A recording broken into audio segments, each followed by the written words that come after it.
For example, what about the therapeutic use of cannabis for inflammatory bowel diseases like Crohn's disease and ulcerative colitis?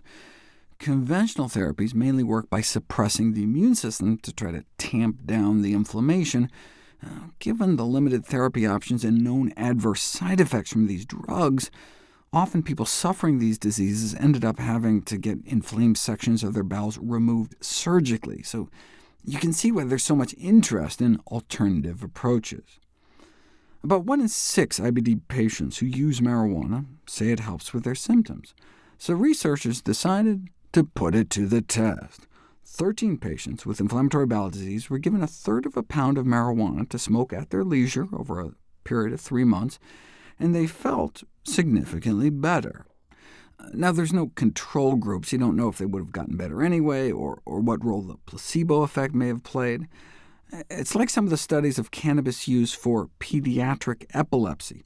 Response rates of over 30%, seizure frequency cut in half in 1/3 of the kids. That's amazing!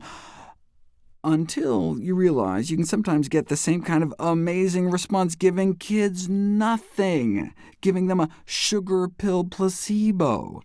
That's why it's critical to do randomized, double-blind, placebo-controlled trials, but there weren't any on cannabis and IBD until 2013.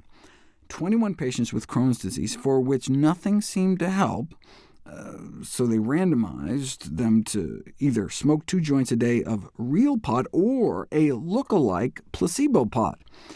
And 90% of the subjects in the cannabis group got better, compared to only 40% in the placebo group. Here's a graph of their symptom scores. No big change in the placebo group over the 2-month study, but the cannabis group cut their symptoms in half. They acknowledge that long-term cannabis use is not without risks, but may be a cakewalk compared to the potential adverse and even life-threatening side effects of some of the more powerful conventional therapies, so the study was heralded as offering high hope for digestive disorders.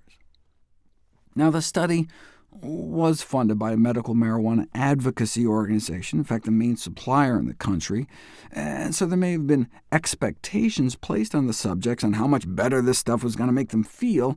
In other words, a setup for the placebo effect. But they controlled for that, right? Those getting the real stuff did significantly better than those randomized to get the placebo pot. Oh, wait a second.